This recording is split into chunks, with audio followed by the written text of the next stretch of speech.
Assalamualaikum warahmatullahi wabarakatuh. Bismillahirrahmanirrahim. Ta'ala bismillah Rasulih sallallahu alaihi wasallam wa bi barakatihi ulul musannif Syekh Hasyim Asy'ari. Nafa'allahu bulumihi. Al-Fatihah. A'udzu billahi minasyaitonir rajim. Bismillahirrahmanirrahim. Alhamdulillahirabbil alamin arrahmanir rahim maliki yaumiddin. Iyyaka na'budu wa iyyaka nasta'in ihdinas siratal mustaqim siratal ladzina an'amta 'alaihim ghairil maghdubi 'alaihim waladdallin. Bismillahirrahmanirrahim. Melanjutkan penjelasan yang kemarin bahwa ada kategori tetap takarat bid'ah yang 3. Ada beberapa tinjauan bahwa suatu amalan ini bid'ah ataupun sunnah. Selanjutnya nanti di dalam kitab ini, dalam kitabnya Syekh Hasyim Asy'ari, kitab Risalah Ahlussunnah wal Jamaah ini akan menjelaskan tentang beberapa pembagian bid'ah. Sebelum itu perlu diketahui bahwa dalam kitab ini sebagaimana di muqaddimah dulu itu menerangkan tentang yang ditulis oleh Kiai Haji Hasyim Asy'ari dalam kitab Risalah Ahlussunnah wal Jamaah, menerangkan tentang selain sunnah wal bid'ah itu ada tentang asyratis sa'ah, hadisil mauta wa asyratis sa'ah, tentang kematian dan tanda-tanda kiamat. Dan yang terakhir nanti ada tentang minal ahadits bi qasdin nasihat. Tapi karena yang paling panjang ini adalah tentang bayani sunnah wal bid'ah, maka tentang penjelasan sunnah wal bid'ah ini ditaruh di lebih awal. Ini tidak lepas ya, karena berpegang teguh pada kaidah fikih al-muhafadzah 'alal qadim sholih wal ahdu bil jadidil aslah. Ngaji seperti ini adalah al-muhafadzah 'alal qadim sholih, menjaga tradisi para ulama, tradisi yang baik oleh para ulama, yaitu ngaji atau diskusi yang ada literasinya, bukan diskusi tidak ketemu bukunya Anda, tapi diskusi yang ada literaturnya. Kalau di teori ilmu pengetahuan itu kita dulu mengenal tentang silit keloop dulu. Syarat seorang aktivis itu berargumen itu harus memenuhi syarat silit keloop.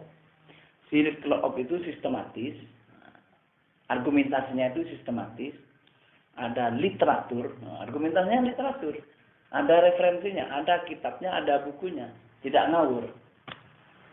Silit ke ada bersifat kepastian, kemudian logis dan objektif. Itu syarat berargumen bagi aktivis. Silit keloop dulu, kalau disingkat itu. Sistematis, literatur, kepastian, logis, dan objektif. Tidak subjektif maksudnya. Kita awali dengan Bismillahirrahmanirrahim. Qala al-mu'allif rahimahullah ta'ala wa nafa'ana Allah bi ulumihi fid dharin amin.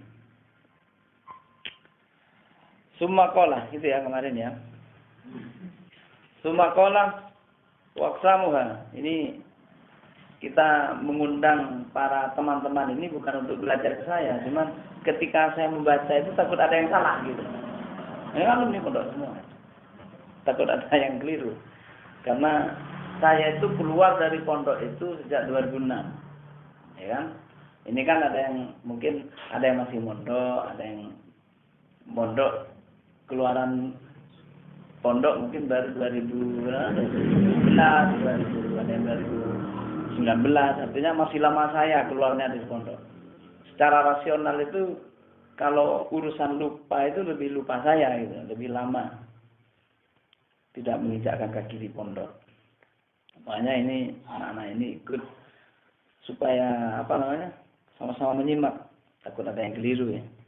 Karena kita baca ini ya mulai dari dulu, mulai dari 2008 kita di BMI itu mesti ada ngaji ya, meskipun tidak masuk broker lah ya kan.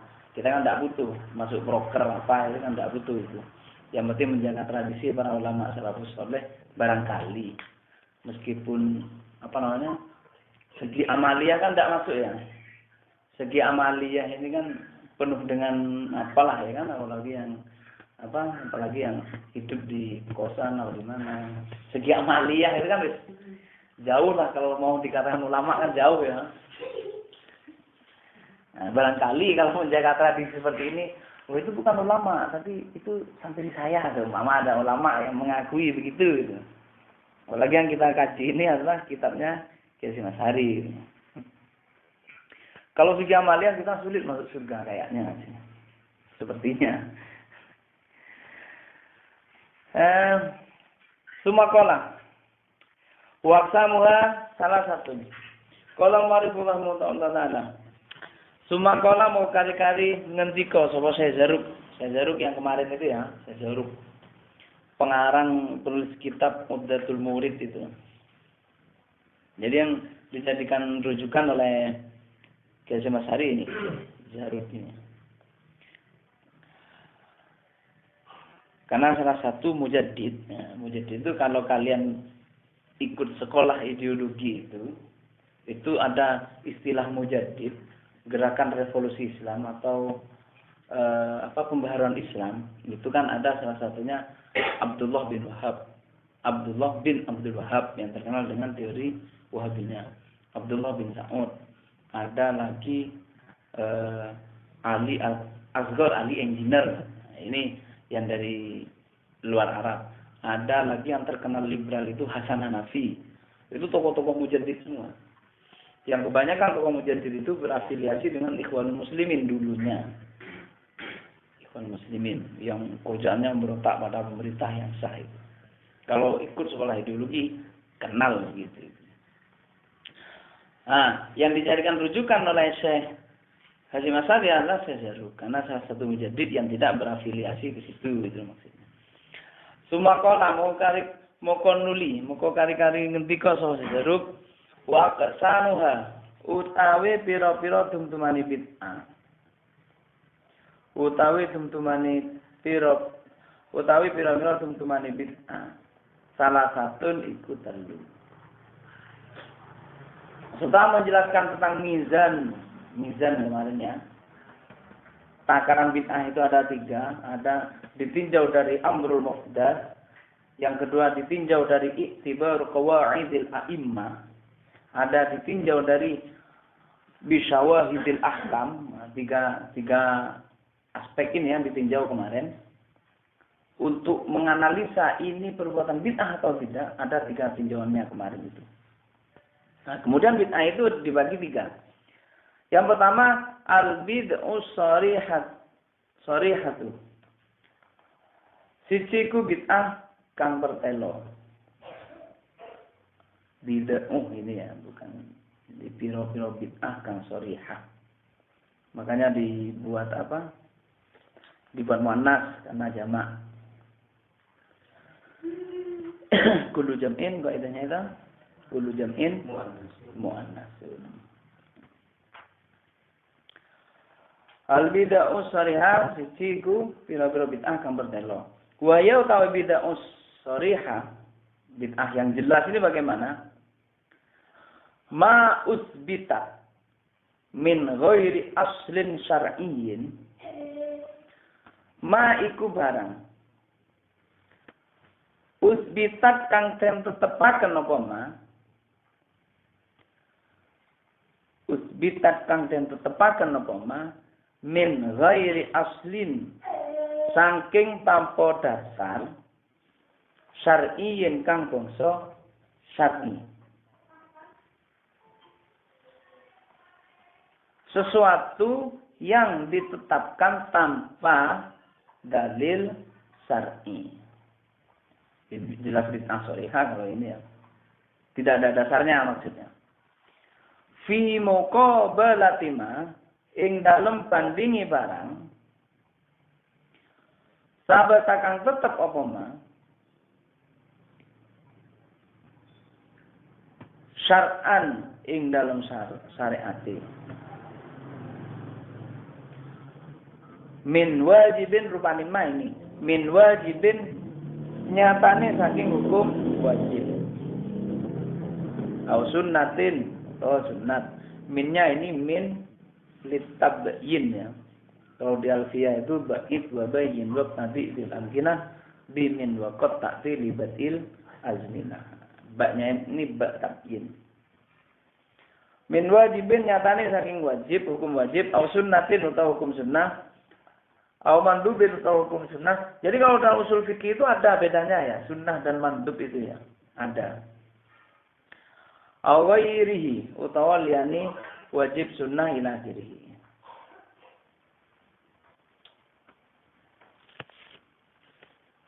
Jadi kalau di usul fikih itu kalau sholat qobliyah ba'diyah itu sunnah. Kalau memakai surban, memakai jadah itu mandub. Nah, ada bedanya begitu. Cuman kalau ke orang awam itu cukup 5 aja lah. Apa? Wajib, sunnah, makruh, haram, mubah. Cukup itu. Kalau di usul fikih kan berwarna. Makruh itu ada makruh tahrim, ada makruh tanzih kan itu ruwet kalau disuruh gitu. Wa amatat moko mateni apa bid'us sharihah sunnatan ing kesunnahan au abtalat utawa batalake apa bid'us sharihah hakon ing kebenaran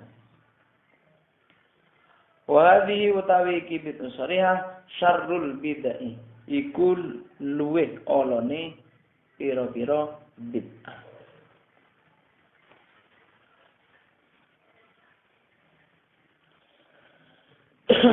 Wa ingkana lan senajan ono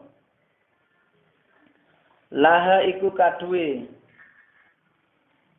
bid'us sharihah alfu mustanidin opo 1000 argumen.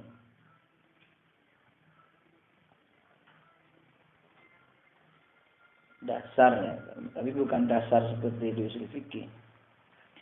Minal usuli saking pira-pira usul, awil furu'i utawa pira-pira furu'.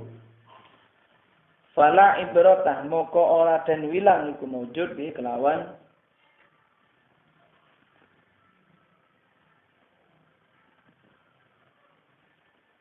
kelawan mustanid. Meskipun membuat argumen, kalau itu tidak ada dalil, tidak ada tidak ada dalil yang ditetapkan untuk mengamalkan sesuatu itu, meskipun ada 1000 argumen, bahasanya di kitab ini ya, maka itu tetap dikatakan bid'ah. Contohnya nanti di belakang banyak ini contohnya. Intinya yang pertama adalah bid'ah sharihah. Asani utawi kang kaping pindho al bid'ul idhofiyati atau al bid'ul idhofiyatu iku bid'ah kang bangsa idhofi, bid'ah idhofiyah. Kalau bid'ah sharihah itu sama dengan kategori yang pertama, ayang dzura fil amril muhdas. Jadi memang memang dalam pekerjaannya ini tidak ada dalil yang memperbolehkan amrul muhdasnya. Yang ini tidak. Yang kedua ini asani al bid'ul idhofiyah. Bid'ah idhofi. Wa ya utawi bid'ah idhofi allati tudhafu kang den senderake disandarkan. Apa allati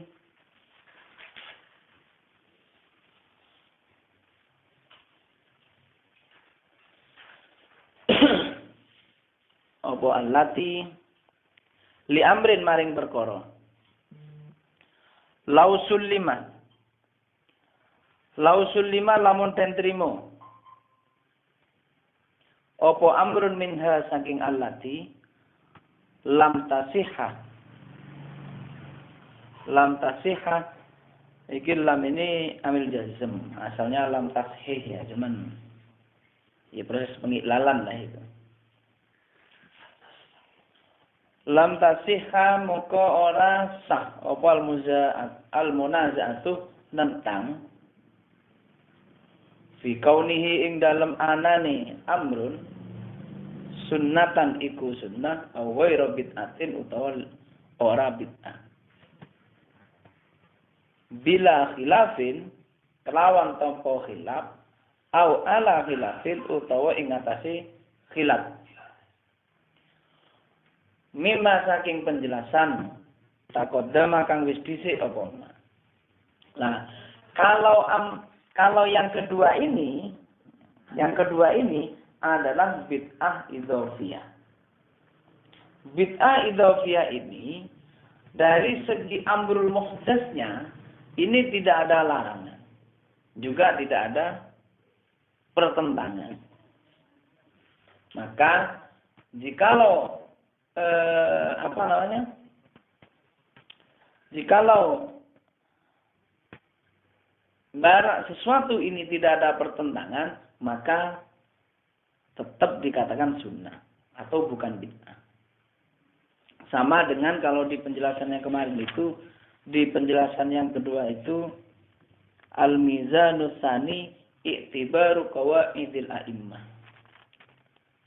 Bisal wasalafil ummatil amilina bi tariqis sunnah. Nabi tidak mengerjakan gitu. Banyak contohnya nanti. Nabi tidak mengerjakan tapi ada para sahabat yang mengerjakan, kan ada yang begitu. Itu bukan bid'ah. Dijawabnya gampang bukan? Ini bukan gampang, apa namanya? Jelas sebenarnya. Jadi tidak serta-merta yang tidak dilakukan Nabi itu semuanya bid'ah. Asal itu utawi kang kaping 3 al bid'aul khilafiyah itu bid'ah kang bangsa khilafiyah.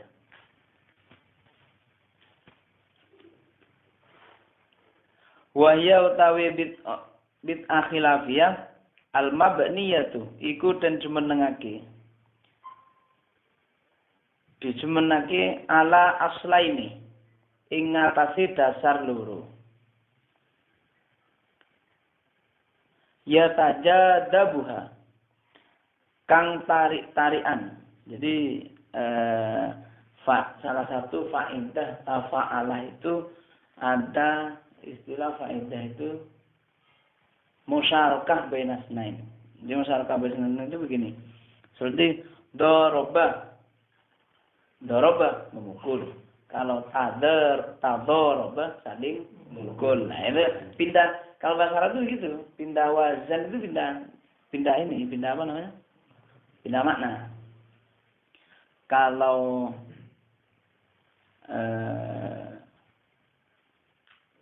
apa namanya? Ahbah misal, suka. Kalau tahabba saling suka. Tinggal kalian ini level yang mana? Level yang sulasi mujarrad apa sulasi mazid? Ya tajadabuha kang tarik-tarikan, saling menarik. Ing bid'ah khilafiyah kulun apa saben-saben siji min huma saking aslaini. Ini yang kedua ini yang diperdebatkan. Seperti yang kemarin itu. Ini ada contohnya ya. Contohnya kemarin ada. Faman moko utawi ulama kola iku ngendika sapa man bihadza kalawan iki asal. Kola moko ngendika sapa ulama bid'atun iku bid'ah. Ada ulama yang mengatakan karena ada asal tadi ini itu bid'ah. Masih belum paham ya nanti. Tak kasih contoh nanti. Waman lan utawi ulama kola kang berpendapat. Kola itu maksudnya bukan berkata ya, berpendapat. Ngendika sapa ulama bimuqa bilihi kelawan perbandingan hada kola moko ngendika sapa ulama sunnatun iku sunnah. Ulama yang satu karena dasar ini mengatakan ini bid'ah. Ada ulama yang lain dengan perbandingannya menentangnya, berarti itu mengatakan sunnah. Kama taqaddama kaya barang taqaddama atau penjelasan kang wis dhisik apa ma fitur bil idarati ing dalem gawe kepengurusan wa zikril jamaati lan zikir secara berjamaah. Nah, ini contohnya. Jadi ditinjau dari ini kemarin itu saya cari ya. Penjelasan yang kemarin itu, nah di Qawaidul A'immah, seperti kaidahnya Imam Malik ya, Imam Malik itu berkata bahwa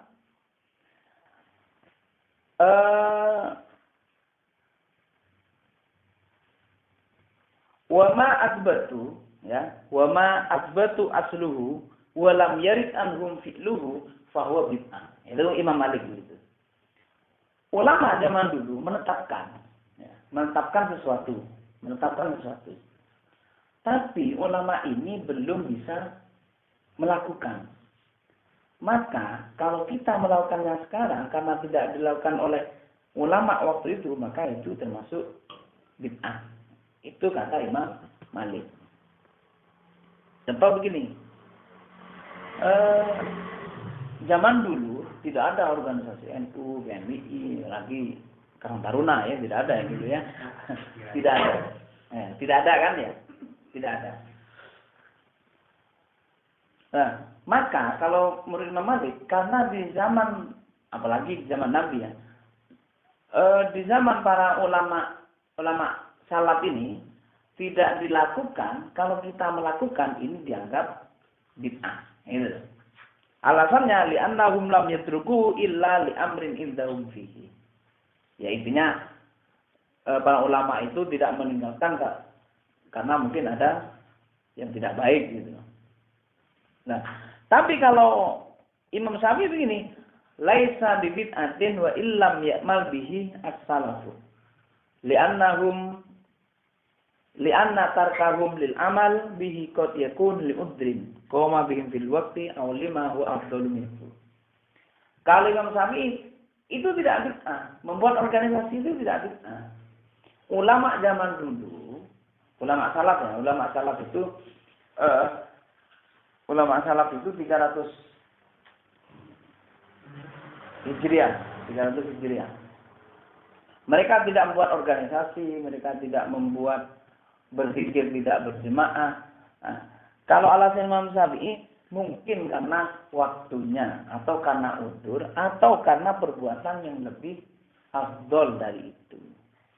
Seperti begini, contohnya di zaman Nabi, anggaplah tidak ada organisasi ya karena ada Nabi kan ya.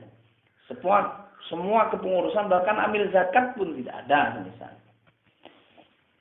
Kenapa? Karena tidak diperlukan. Artinya tidak diperlukan, semuanya dikontrol oleh Muhammad kan gitu kan. Makanya tidak memerlukan organisasi, badan amil zakat. Bahkan Al-Quran pun secara mushaf kan tidak ada.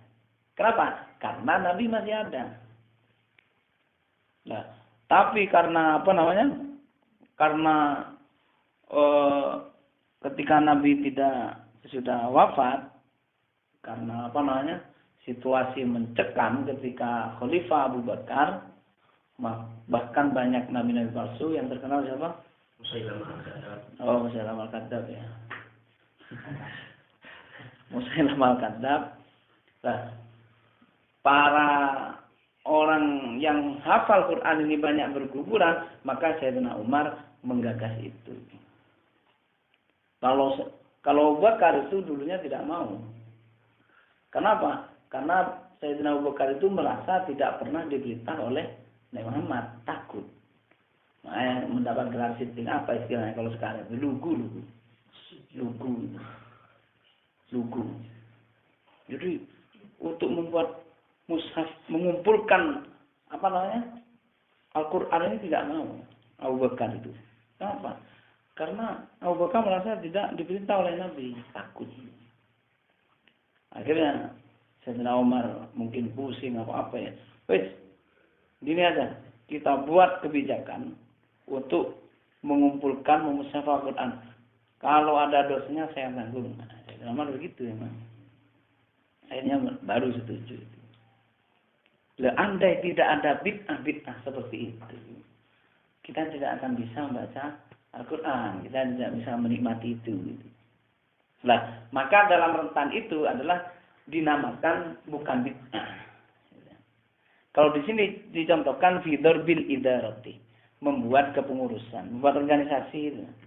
Atau zikir berjemaah. Zikir berjemaah itu juga tidak ini. Tidak ada di zaman Nabi itu, tidak ada zikir berjemaah. Makanya mazhab tertentu atau golongan tertentu yang tidak sepakat dengan zikir berjemaah ya, mungkin setelah sholat ya diam mungkin ya. Atau kalau contoh yang kemarin itu apa? Zikri bil jahri. Apa? Zikir dengan mengeraskan itu loh, suara itu loh. La ilaha illallah begitu loh. Lah, ini masuk bid'ah khilafiyah. Artinya masuk bid'ah khilafiyah itu apa? Ada beberapa ulama yang bid'ahkan dan ada beberapa ulama yang mensunnahkan. Bukan tidak bid'ahkan tapi mensunnahkan. Makanya nanti ada bagian bid'ah itu ada yang wajib. Ini kalau diterangkan dulu tidak menarik ini. Wa qala al-allamatu. Wa qala lan ngendika sapa al-allamatu Muhammadu Waliuddin Asy-Syabsiri fi Syarhil Arba'in An-Nawawi ala qaulihi sallallahu alaihi wasallam. Jadi ini penulis sarah ya, bukan penulis hadis Arba'in Nawawi. Jadi ada sarahnya hadis Arba'in Nawawi. Ada hadis Nabi begini, man ahdatsa hadasan. Ini pentingnya apa namanya? Kalau usul fikih itu ayat itu ada asbabun nuzulnya. Kalau hadis itu ada asbabul wurudnya. Jadi pentingnya begitu. Jadi tidak serta-merta ayat ini pakem mutlak tidak. Kalau di kitab ini di awal-awal itu ada hadis kullu muhdatsatin bid'ah wa kullu bid'atin dhalalah. Itu sudah dijelaskan kalau di kitab ini la limut lakil ihdas. Bukan memperbarui sesuatu secara mutlak. Ada pakemnya itu. Itu pentingnya memahami hadis itu. Nah, ini dalam syarah hadis Nawawi, saya Muhammad Waliuddin itu begini. Ada hadis Nabi begini. Man ahdasa hadasan. Man utawi sapane wong. Ahdasa kang nganyarake sapa man hadasan ing barang anyar. Hadas yang di sini ya, hadasan ini memperbarui sesuatu ya. Au awa utawa ngayomi. Sapa man ngayomi itu memfasilitasi. Muhdisan ing wong kang gawe anyar. Falai moko tetep iku ing dalem tetep iku ing ngatasi man laknatullahi utawi laknate Allah. Artinya kalau orang ini berbuat bid'ah atau seseorang yang memfasilitasi orang yang berbuat bid'ah, maka dia akan mendapat laknat Allah. Intinya mafhum muwafaqahnya bukan laknatnya itu, mafhum muwafaqahnya. Jadi perlunya memahami hukum itu begitu. Jadi hadis itu kan terkadang begini. Seperti begini. Kalau di buku saya itu saya mengutip satu hadis begini. La'anallahul mutasabbihina bin nisa wal mutasabbihati birrijal. Mutasabbihin kan jamak mudzakkar salim ya. Orang laki-laki yang menyerupai bin nisa, wal mutasabbihat jamak muannas salim ya. Orang perempuan yang menyerupai rijal. Laknatullah. Nah, jadi kalau mafhum wafaqah kalau dalam teori istinbat hukum, hadis begitu itu bukan masalah redaksi laknatullahnya, tapi substansi larangannya gitu. Kalau kalian belajar apa? Pernah baca bukunya Ulil Absar Abdallah itu tentang apa namanya? Saya lupa judul bukunya. Di situ itu ada begini. Yang mengkritisi tentang Al-Qur'an itu. Jadi Ulil Absar Abdallah itu alumni PMI, hebat ya. Bahkan dulu itu dituduh sebagai orang liberal gitu.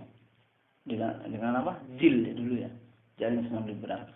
Dalam bukunya itu Ulil Absar itu begini. Kita itu dalam memahami Al-Qur'an jangan terpaku pada aspek realitasnya. Aspek realitas.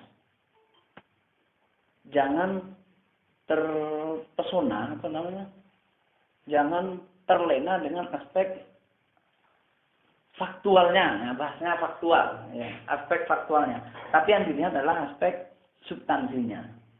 Jadi ketika di Quran itu bercerita tentang tentang pertemuan Nabi Isa dengan Nabi Musa dengan Nabi Khidir, pertarungan antara Nabi Musa dengan Fir'aun, tentang banjirnya di zaman kaum Nabi Nuh, itu kita jangan terlalu terlena dengan aspek faktual. Tapi yang perlu kita ambil adalah aspek substansinya. Artinya apa? Contoh, ketika di Quran itu bercerita tentang pertemuan Nabi Musa dengan Nabi Khidir, yang kita ambil di situ bukan fakta tentang Nabi Khidir membunuh anak karena dianggap nanti akan durhaka, merusak ini, merusak itu. Bukan itunya. Tapi aspek nilai yang ada di situ gitu. Nilai yang terkandung dalam cerita itu loh maksudnya. Nah, kalau dulu itu ketika Ulil menyampaikan begitu itu dikira tidak percaya kisah dalam Al-Qur'an, padahal enggak. Nah, dalam hadis pun begitu. Ketika kita membaca hadis itu bukan aspek aksidentalnya. Aksidental ini kata per kata ini, tapi aspek nilainya. Bukan semata-mata seperti ini. Ada hadis itu cuman di kitabnya ini ya yang ada ya, di kitabnya Imam Ghazali yang ada.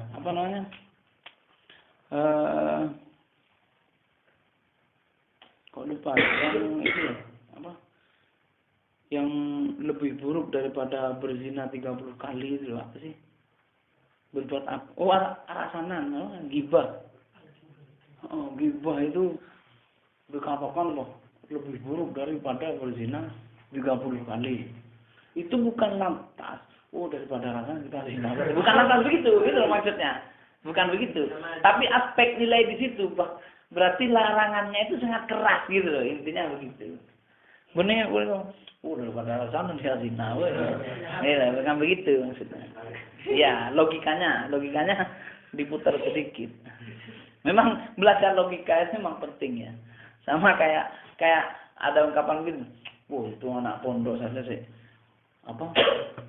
Alumni pondok saja penggaweane sih. Ngono. Aku mending kalau usah mondok. Lah logikanya bukan begitu. Tapi logikanya kalau yang mondok saja masih begitu, apalagi yang belum, yang tidak mondok. Misal logikanya dibalik begitu gitu. Balik logikanya. Anak PMI saja yang belajar Ahlussunnah wal Jamaah sih ngono misalnya.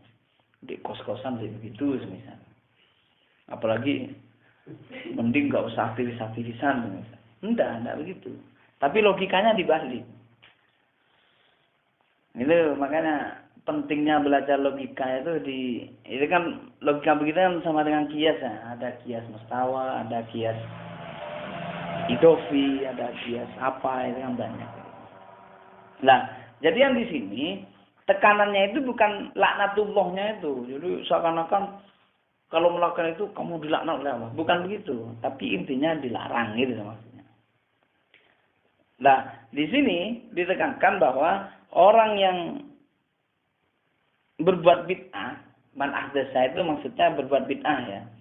Atau memfasilitasi dalam bab bid'ah itu dosanya sama. Nah, dijelaskan oleh Syekh ini bahwa wadakhala lan melebu fil hadisi ing dalam hadis.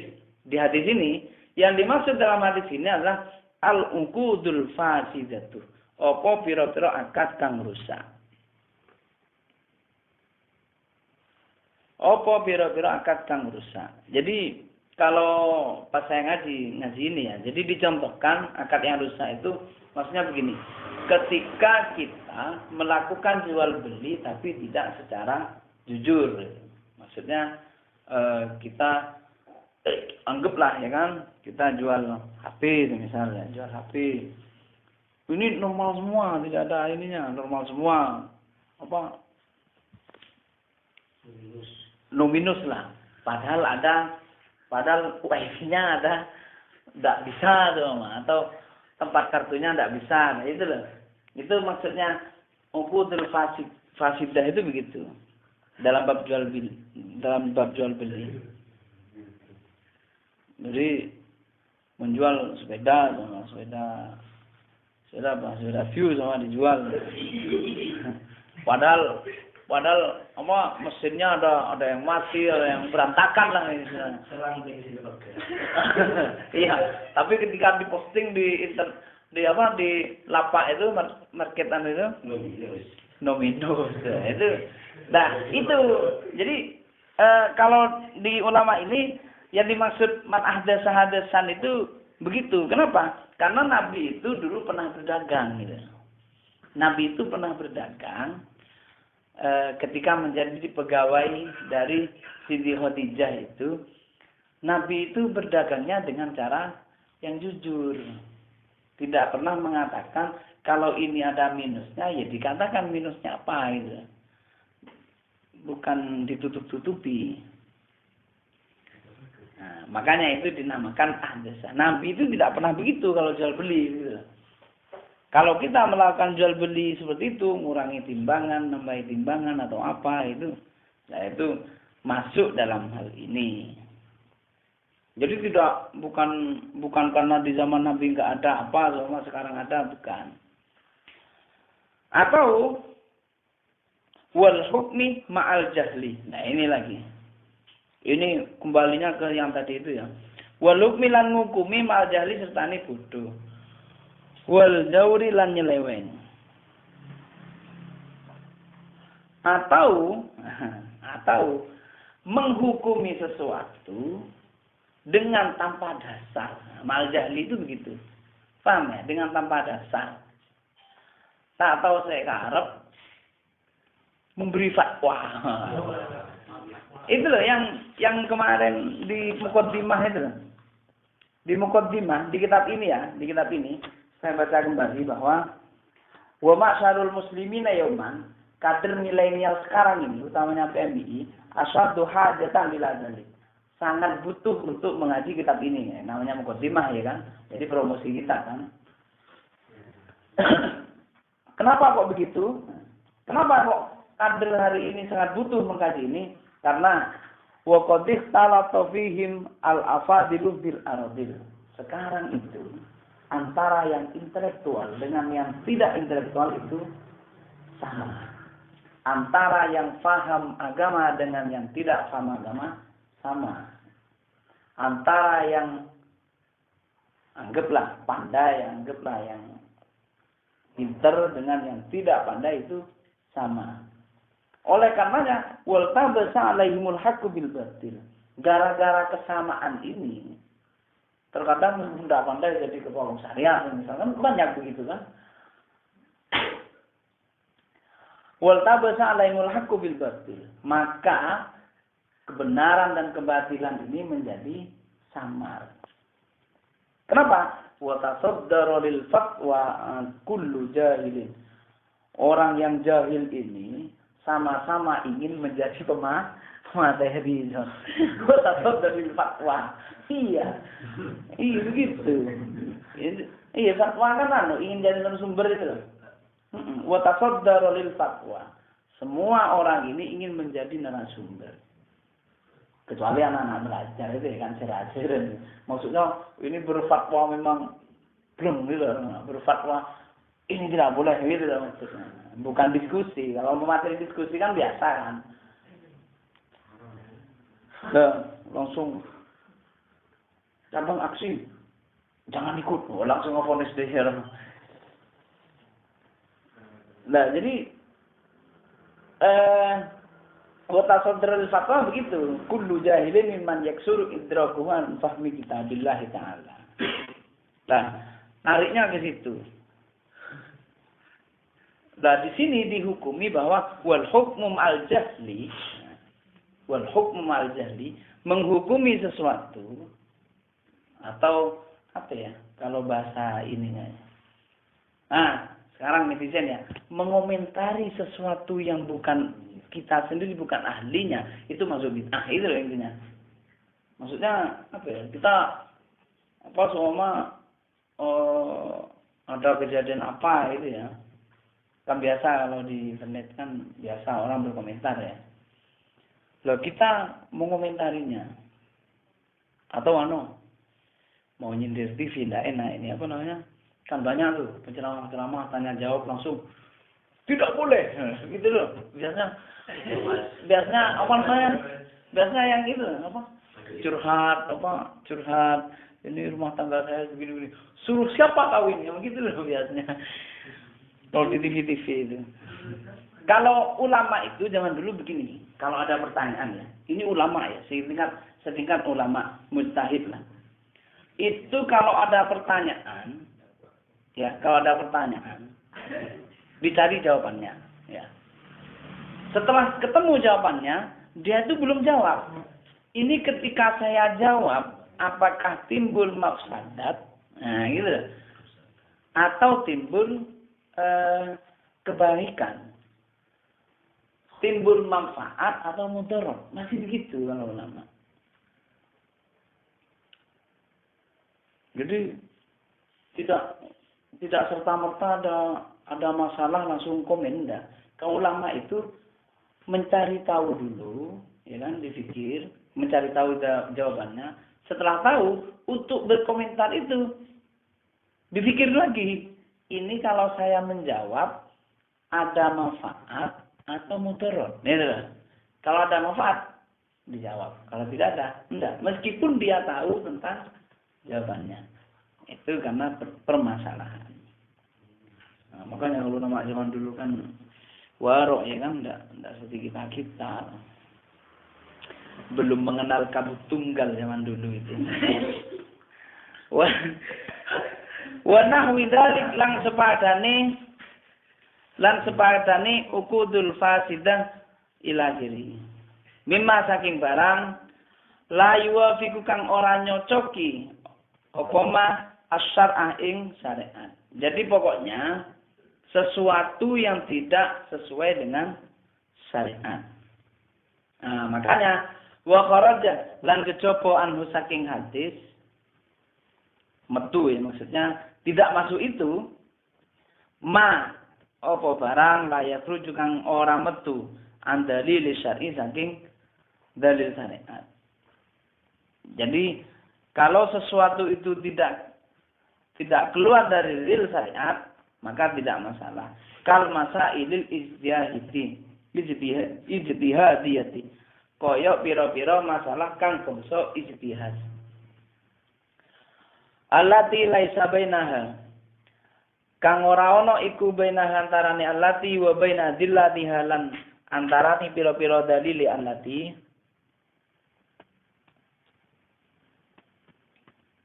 Jadi selain dalil syariat, karena ini aneh yang nulis ya Mas Ari ya, jadi masih mempertimbangkan hasil ijtihad. Ora ana rabitun apa barang kang nyambung illa dhannul mujtahidi angin penyonone imam mujtahid.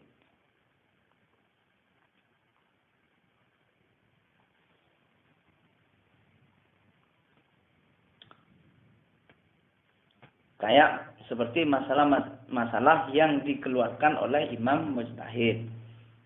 Itu masih masuk dalam dalil syar'i. Atau wa kitabatil mushafi, lan nulis mushaf.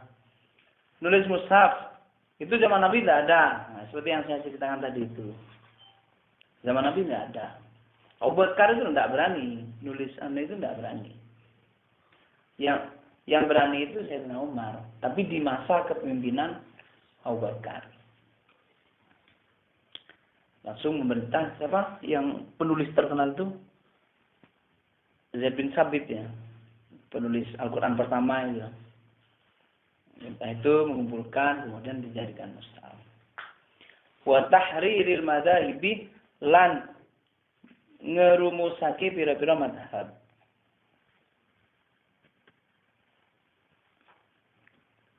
Merumuskan madhab. Wa kutubin nahwi lan pira-pira kitab nahwu wal hisabilan hitungan. Zaman Nabi nahwu itu tidak ada. Iya kan? Nahwu tidak ada. Bahkan tulisan Arab pun konon katanya tidak ada titik, tidak ada titik, tidak ada harokat, tidak ada apa-apa. Ya pokok kalau tulisan kod gitu ya tulisannya ya begini, tidak ada titiknya, kan sulit. Dulu itu ada cerita di kitab-kitab Aswaja itu ada tulisan tidak ada ininya, tidak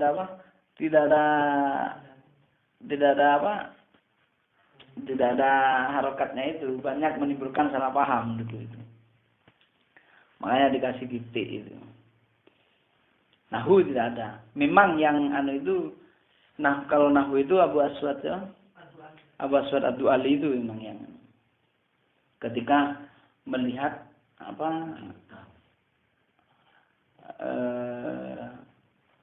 bukan sebelumnya itu mendengar anaknya siapanya gitu loh.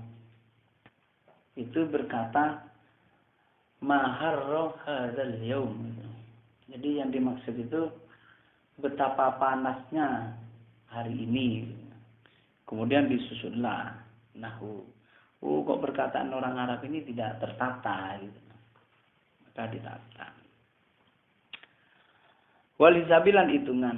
Walida lang krono iki qasamah bagi sapa Abdullah ibnu Abdissalam al-hawadisi ing pira-pira barang anyar ilal ahkamil khamsati maring pira-pira hukum kang 5.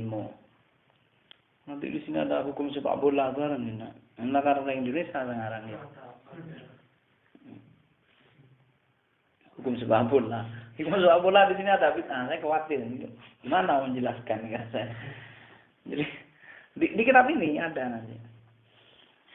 Faqala moko ngendika sapa Ibnu Abdissalam.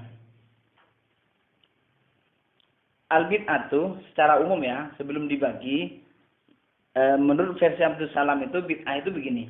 Fi'lu ma ngelakoni barang lam yuhad kang ora den weruhi fi asli Rasulullah sallallahu alaihi wasallam. Jadi bid'ah itu suatu pekerjaan yang tidak ditemui pada zaman Nabi, ya kan? Ini sepakat semua, orang-orang sepakat semua bahwa bid'ah adalah sesuatu yang tidak ada di zaman Nabi. Tapi ada, jadi kita buat perkiraan sendiri ya. Al-awwalu wajibatun. Ada kalanya bid'ah itu wajib. Membuat inovasi itu, bid'ah itu inovasi. Membuat sesuatu yang baru itu ada kalanya wajib. Seperti apa? Kata allumin nahwi. Koyok sini belajar nahwu. Belajar nahwu itu wajib ternyata. Pinternya enggak. Belajarnya wajib. Nah, pinternya kan SDM ya. Maksudnya SDM itu sesuai manusianya gitu ya kan. Pinter enggaknya itu. Tapi belajar itu tetap wajib nahwu itu. Ini bukan kata saya di kitab ini. Termasuk yang wajib bid'ah itu. Perkara nanti diklasifikasi, ada yang ulama mengatakan, oh ini wajib ain, berarti semua orang wajib. Oh ini wajib kifayah. Oh kalau diganjar itu saya kira tidak wajib kalau kifayah itu. Nopo orang yang bisa nahwu ya. Masyayikh gitu. Nah, kata alumin nahwi. Ini belajar nahwu itu termasuk kategori bid'ah yang wajib. Kenapa kok kategori yang wajib? Jadi begini, zaman Nabi itu tidak ada ilmu nahwu. Artinya nahwu ini termasuk sesuatu yang baru, ya kan? Berarti termasuk sesuatu yang bid'ah. Tapi memahami Quran dan hadis itu tidak bisa kita pahami kecuali dengan ilmu nahwu. Maka di sini nahwu, sorof, balaghah, apa macam-macam itu termasuk mempelajarinya, termasuk sesuatu yang wajib. Meskipun fi asri Rasulillah, di zaman Rasulullah, nahwu ini tidak ada. Paham ya? Wajib ternyata ini. Wa gharibil kitabi. Ini atofnya ke lafaz nahwu ya. Jadi ada wa ta'alluminya berarti. Wa gharibil kitabi, lan belajar lafaz asimi Quran wa sunnati lan hadis. Intinya belajar tentang Quran dan hadis. Mimma saking barang, artinya bukan cuma nahwu gitu. Intinya mimma saking barang, ya tawaqqafu kang kandhek apa fahmu syariati, memahami syariat, alaihi ing atase ma. Berarti banyak berarti. Pokok ilmu yang berhubungan dengan pemahaman syariat Islam, ilmu ini menjadi sesuatu yang wajib. Meskipun di zaman Rasulullah itu tidak ada. Fikih mungkin di zaman Rasulullah tidak ada, ya kan? Kenapa? Karena yang langsung Rasulullah kan. Langsung ada perintah ini disampaikan oleh Rasulullah. Ada perintah ini disampaikan. Artinya masih belum perlu adanya ilmu-ilmu begitu itu. Lah zaman sekarang Rasulullah sudah tidak ada, maka wajib untuk memahami syariat itu mempelajari ilmu yang berhubungan dengan syariat. Ini termasuk nahwu, sorof, balaghah, terus usul fikih, hadis dan lain sebagainya. Namanya itu wajib. Ini contoh yang wajib banyak ya, bukan cuma nahwu ya, banyak lah. Satu wajibatun, yang kedua wa muharramatun, lan bid'ah yang diharamkan. Kamazhabil qadariyah, ini sudah berbicara golongan ya. Nanti ada di sini qadariyah itu yang mana, kenapa kok diharamkan gitu. Koyok golongan qadariyah. Ini diharamkan dalam apa? Kitabnya Imam Hasyim Asy'ari ini. Wal jabariyati lan jabariyah, wal mujassimati mujassimah. Di materi-materi saja kan ada kan? Qadariyah, jabariyah. Di sini juga ada nanti. Kalau mujassimah itu yang ini loh. Menyamakan Nabi dengan makhluk itu loh. Jadi kan ada itu di di ayat yadullahi fawqa aydihim gitu loh. Jadi lafaz yadun, lafaz ainun itu dimaknai memang Allah itu punya tangan gitu. Itu mujassimah. Kalau di Ahlus Sunnah wal Jamaah itu mohon maaf terkait kalian setuju atau tidak, kalau di Ahlus Sunnah wal Jamaah Allah itu disifati tidak sama dengan makhluk. Tidak punya anggota tubuh. Melihat, ya melihat, tapi bukan dengan mata gitu. Mendengar, ya mendengar, tapi bukan dengan telinga. Jadi itu Ahlus Sunnah wal Jamaah. Wa mandubatun lan den sunaken. Ada yang disunahkan kayak kaihda sirrubati, koyo nggawe pondok, wal madarisi lan pira-pira madrasah. Buat kampus, buat apa? Itu di zaman Rasulullah tidak ada. Buat pondok pesantren itu tidak ada. Tapi disunahkan di zaman ini. Wa kullu ihsanin lan akawe bagus lam yu'had kang ora den weruhi fil asril awali ing dalem mosok kang awal. Artinya di masa Rasulullah itu tidak ada, tapi di masa sekarang ini dibutuhkan dan itu berdampak positif, maka itu diperbolehkan. Seperti ini yang darurat, kita membuat posko Fusko apa? Istilahnya? Peduli untuk Lumajang misal. Itu termasuk bid'ah yang mandubah gitu. Ini termasuk bid'ah yang disunahkan. Kenapa? Karena ini termasuk kullu insanin. Sesuatu yang baik yang tidak ada di zaman Nabi. Nabi kan tidak pernah ada fusko peduli di zaman Nabi kan? Atau galang donasi kan nggak ada di Nabi kan? Nggak ada kan? Nabi donasi semisal seumpama karena ini cuma guyonan ya. Bilal bin Rabah ini disiksa terus oleh majikannya. Ayo kita galang donasi untuk membebaskan Bilal bin Rabah. Kan tidak begitu zaman Nabi gitu kan. Zaman Nabi itu siapa yang kaya? Utsman aja yang nebus. Hanya begitu kalau Nabi. Kalau sekarang kan enggak perlu adanya gotong royong kan. Jadi memang diperlukan pendonasi terus pusko peduli gitu. Lah itu termasuk bid'ah yang mandubah tadi itu. Kullu ihsanin tadi itu. Lah ada yang wa makruhatun. Ada yang makruh. Kazaf zafatil masajid. Koyok maesi masjid. Menghiasi masjid dengan cara berlebihan. Berlebihan itu maksudnya semisal langkahnya emas misal. Ya, intinya berlebihan lah, enggak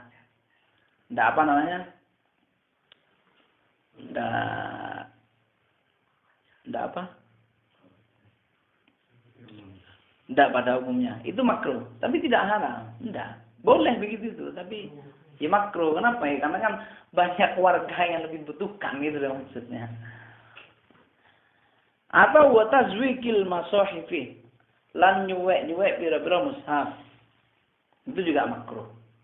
Tidak haram itu. Makruh. Termasuk bid'ah yang makruh. Nyuwek gitu. Nyobek gitu.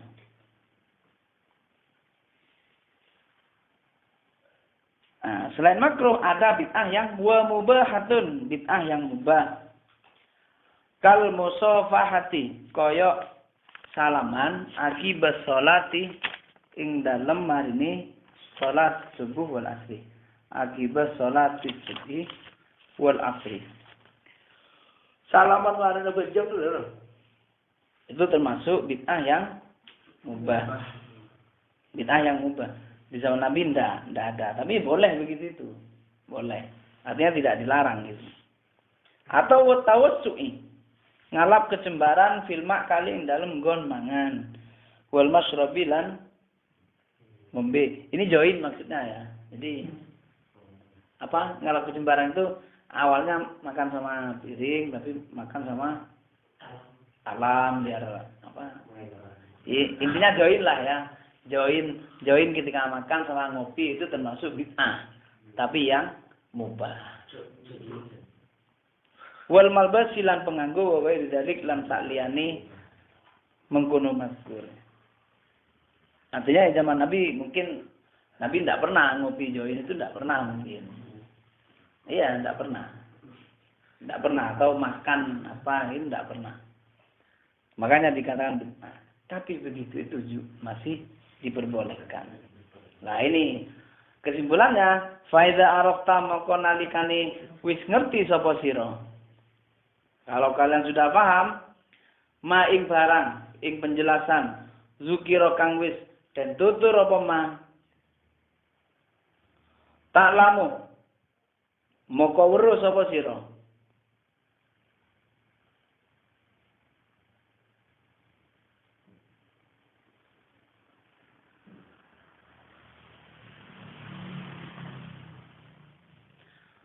Ta'lamu muka weruh sapa sira. Innama satu barang kila kang den ucapaken apa lafat innahu bid'atun. Innahu satu meni barang bid'atun iku bid'ah.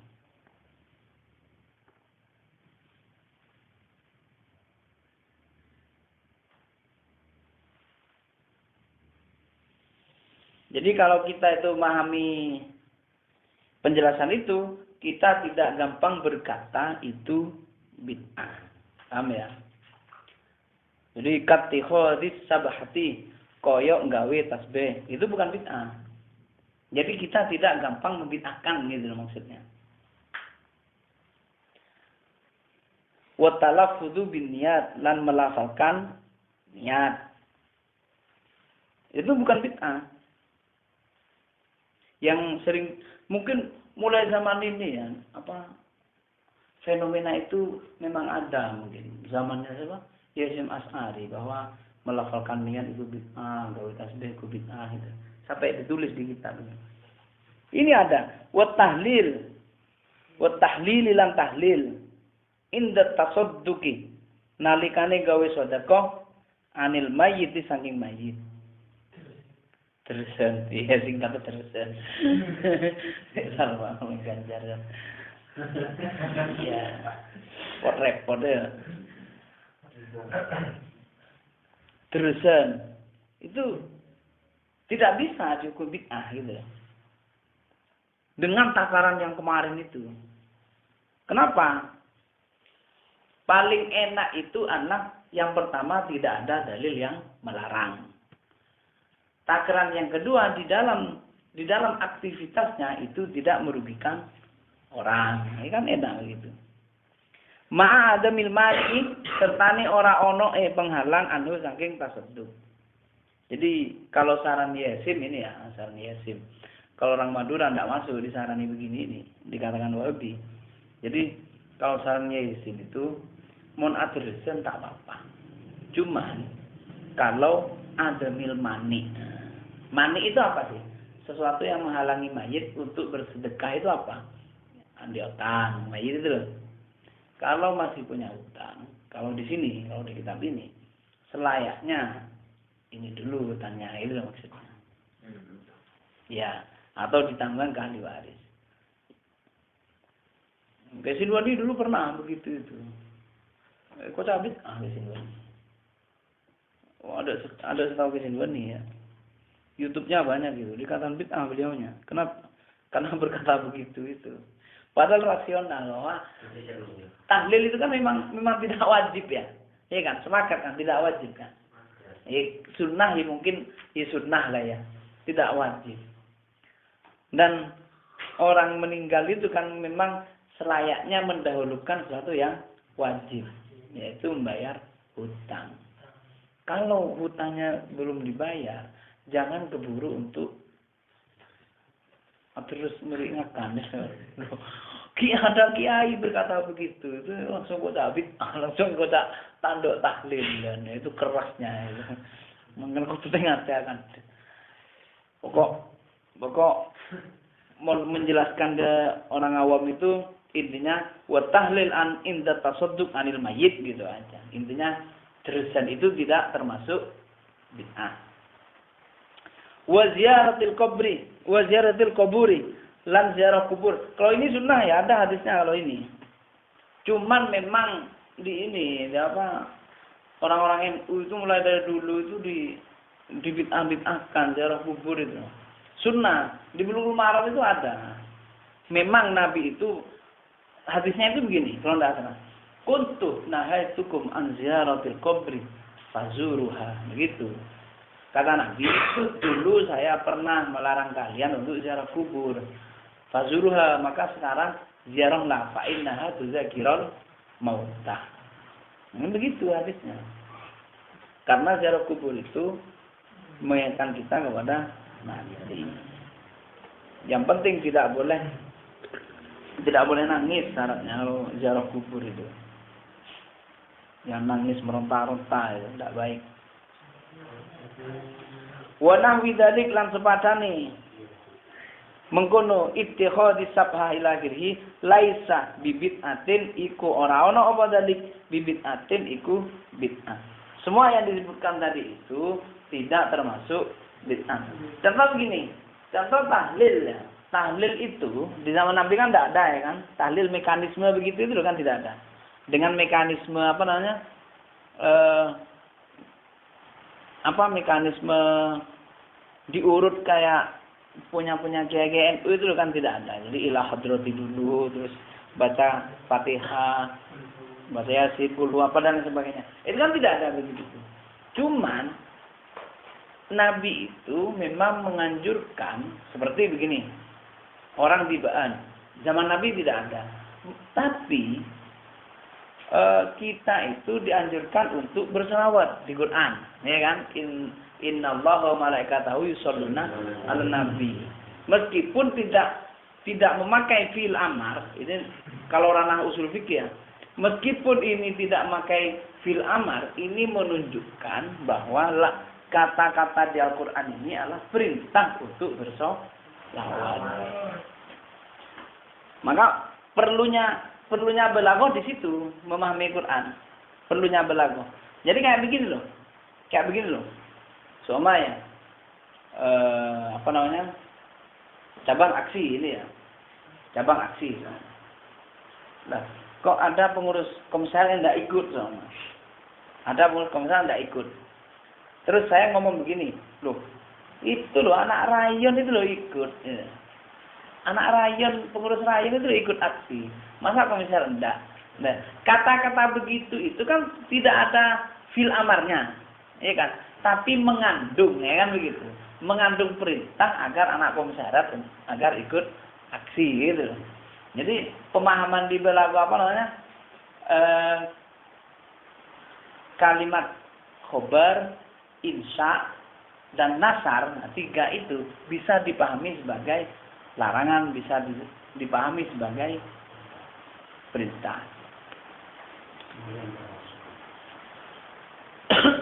Nah, dalil tentang tahlil 7 hari itu zaman Nabi mungkin tidak ada ya. Cuman yang diperintah di situ adalah kalimat-kalimat yang baik gitu.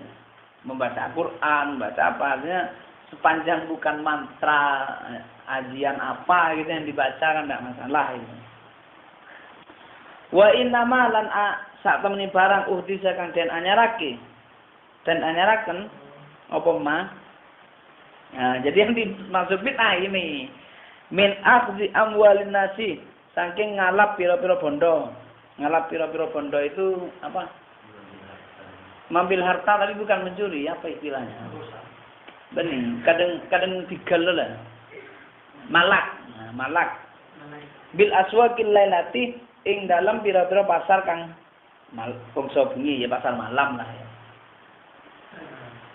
Malak nang pasar itu maksudnya. Malak ya pasar. Itu maksud bid'ah. Atau wali abi bil kaurati. Lan dolanan kelawan ini mufradnya kurroti.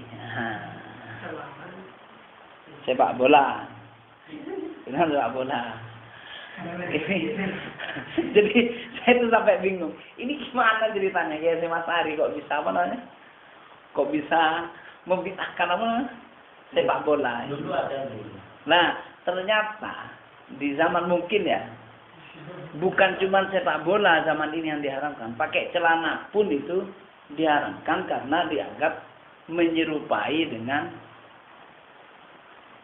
tradisi orang Barat. Jadi begini ceritanya.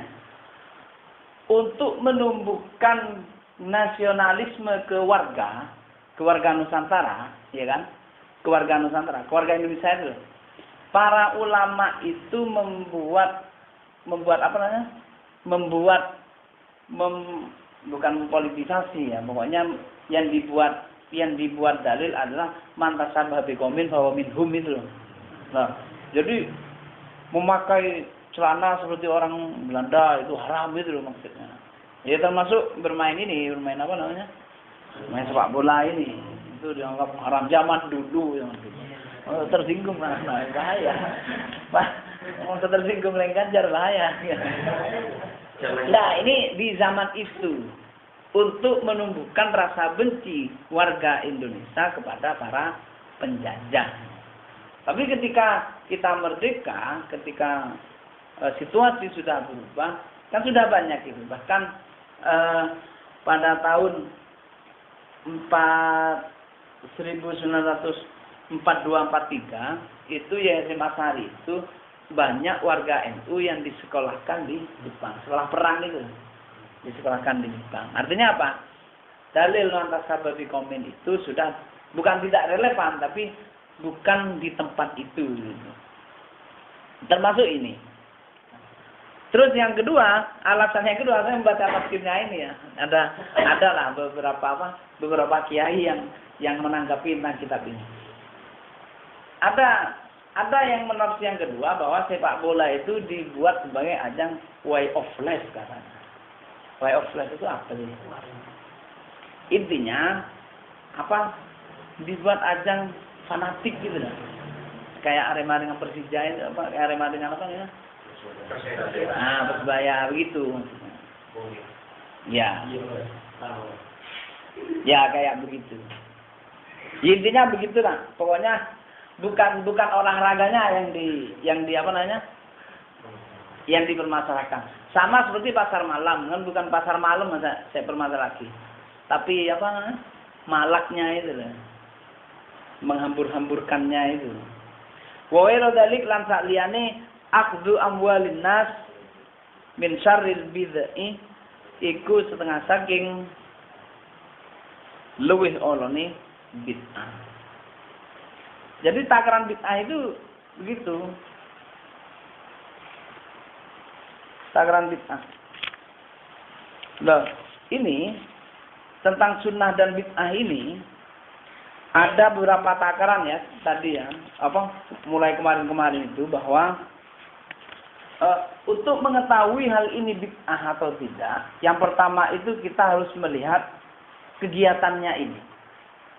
Kegiatannya ini, kalau yang namanya bid'ah itu kan pasti di zaman Nabi kan tidak ada. Terus di zaman ulama salafus soleh juga tidak ada. Kalau di zaman salafus soleh ini ada, berarti itu bukan bid'ah. Seperti ini, seperti tarawih. Tarawih itu Nabi itu pernah sholat tarawih, ya. Cuman mendapat berapa malam gitu, itu tidak diteruskan karena takut dianggap wajib. Akhirnya Nabi sholat di rumah. Nabi sholat di rumah dengan 8 rakaat. Sebelumnya itu Nabi itu bukan cuma 8 rakaat, memang 20 itu. Makanya yang memakai 8 rakaat itu mereka beristimbat dengan hadisnya Siti Aisyah karena pas sholat di rumah yang dipakai. Dan itu bukan bid'ah. Atau seperti kemarin itu. Jadi ketika Nabi sholat itu, kalau di masjid-masjid kan biasa ya, kalau bangun itu ada Sami Allahu liman hamidah gitu. Ya. Zaman Nabi itu tidak ada. Ketika Nabi sholat itu ada orang yang Nabi itu tidak memerintah. Cuman Nabi itu malah dengar ada ketika sholat itu ada makmum di belakang itu Sami Allahu liman hamidah dengan keras. Akhirnya ketika selesai sholat, Nabi tanya, manil mutakallim? Siapa yang baca tadi itu? Orang itu kan takut kan. Orang Nabi tak baca. Nabi kan tidak baca. Mau modus mati itu. Bertanya lagi, siapa baca dulu? Nabi itu begini, ra'aitu bid'atan. Ini adalah bid'ah. Karena bagi Nabi tidak begitu gitu. Ra'aitu bid'atan. Diteruskan sama Nabi, wa salasina malakan yabtadirunaha annahum yaktubuha awwal. Selain bid'ah, saya itu melihat wa salasina malakan. Ada 30 malaikat yang berebut untuk mencatat amal baik orang yang baca tadi itu. Nah, akhirnya sejak itu disunahkan, gitu maksudnya. Jadi memang memahami sumber hukum itu tidak serta-merta dari sesuatu yang dilakukan oleh Nabi. Makanya kalau di usul fikih itu hadis itu ada hadis qauli, ya kan? Hadis qauli itu memang Nabi memerintah gitu. Memang Nabi itu mempunyai keputusan ngendiko. Ada hadis itu fi'li. Nabi itu juga selain berkata, Nabi itu juga melaksanakan. Ya kadang apa aja ngapain, sujud apa itu. Dan ada itu yang sifatnya takriri, seperti hewan dog itu. Ketika suasana perang, ya kan ada biawak kan. Biawak itu ngerti ya, biawak ya. Sejenis cicak gitu tapi besar. Iya. Itu ada kondisi perang apa gitu ya kan. Para pasukan ini banyak yang lapar gitu. Ketika itu ada biawak lewat. Dimakan sama sahabat itu. Lapor ke Nabi. Nabi kan pernah menerangkan bahwa kalau hewan bertaring itu tidak boleh kan begitu kan, hewan begini tidak boleh, hewan begitu tidak boleh. Ini kok makan biawak, dia bertaring. Nabi itu tidak menyalahkan. Taknya lagi. Artinya apa? Dalam kondisi itu diperbolehkan makan hewan apa? Hewan top itu, nyambe itu. Kena kok dihalalkan ya melarikan dari dia. Nggak ada lagi gitu. Jadi Mas, saya pernah mendengar apa namanya? Mendengar beberapa ceramah itu hewan top itu halal. Wah, halal berarti karena Nabi itu membolehkan. Padahal kondisi waktu itu adalah ada lagi saya kangen. Ada darurat tuh. Justru kalau ulama Ahlus Sunnah wal Jamaah yang seperti itu dibuat kaidah ad-daruratu tubihul mahdurat. Sesuatu yang awalnya haram bisa menjadi halal karena darurat. Daruratnya bukan darurat yang aneh-aneh, memang darurat mun tak ngakan ini lah karena kepatean itu baru darurat. Atau mun tak laku ini saya melakukan itu karena dipaksa mau dipistol sama. Itu baru darurat itu. Bukan karena terpaksa yang lain. Jadi itu takaran beberapa bid'ah. Nanti di bab-bab selanjutnya faslun fi bayani tamassuki ahli Jawi. Jadi kalau ahli Jawi itu bukan orang Jawa, bukan. Tapi masyarakat Nusantara. Jawin itu, ya Jawin itu adalah analogi sebutan bagi warga pribumi. Semua, Madura, Jawa, apa, Betawi, yang asli sini, Betawi, Dayak, Sunda. Semuanya disebut Jawin, semua. Hidung besek maksudnya. Hidung besek. Nah, nanti pertemuan berikutnya kita akan bahas tentang ideologi masyarakat Nusantara tentang Ahlus Sunnah wal Jamaah. Al-Fatihah.